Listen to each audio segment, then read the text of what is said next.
Hey guys, welcome to my channel. Today we will writing a St. Patrick's Day card. Let's write historic castle in Northern Ireland in one color. At the beginning I will tell you about my idea for a series of watercolor sketches done in one color. I want to compile such videos into a separate playlist on my channel. This way I want to show you my color palette and show you how these colors behave. I will also tell you the story of how and who created these colors. Let's go! The story of how the color of devotion to the Irish idea changed from St. Patrick's blue to green is quite confusing. The lessons of the shamrock from the saint formed the basis of the Irish Catholic identity, because it was that time that the color green began to associate with the revolution. On July 12, 1789, Camille Desmille, during his speech, bent down to pick up a linden leaf and pinned it to his head. He asked all patriots to do the same. The linden leaf quickly turned into a cockade, and then it was eclipsed by the tricolor. Nevertheless, the green flag, sometimes with a golden harp, became a symbol of the forward Irish movement.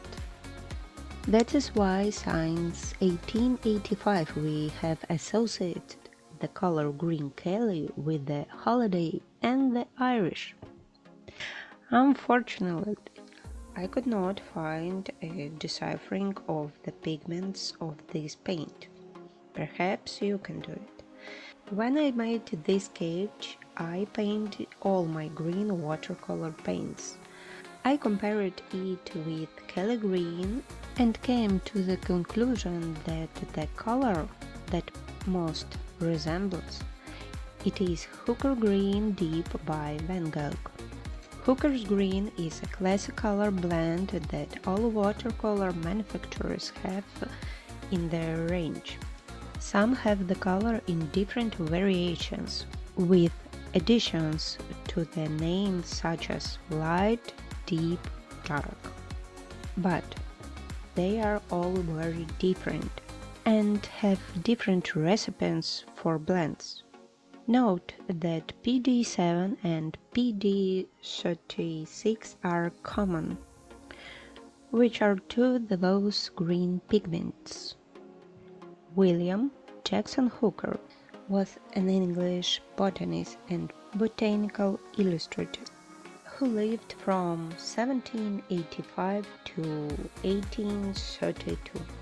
In his botanical illustrations, he naturally needed a natural green color of all green plants. His work was skillful and graceful at the same time. There was enough movement in his botanical painting to look realistic. He was particularly adepted at depicting greenery, and one day he mixed the color that would bear his name. He took gamboge, a yellow made from the sap of deciduous tree, and mixed it with the Prussian blue, the first modern synthetic pigment and the color phenomenon in its own right. When these two iconic pigments combined, they give bright to a new complex color, almost smoky green. Hooker's green is the rich color of apple leaves, vibrant and subtle at the same time. Hooker Green is still sold today, although it is no longer made from Casaneo and Prussian blue. The synthetic pigments varies from company to company. Sometimes it is closer to turquoise and sometimes it seems quite yellow, but the name remains the same. Hooker's green is beloved by many artists who swear that the green shade suits all their leaf painting needs. Each artist defines his or her own color green, be it sub-green or hooker green, or mixes his or her own color depending on the subject. I have a total of 7 different green colors. Some I use for details and accents, some for plants and some for water. Tell me in the comments about your favorite green colors. I would be happy to read them and find new solution for myself.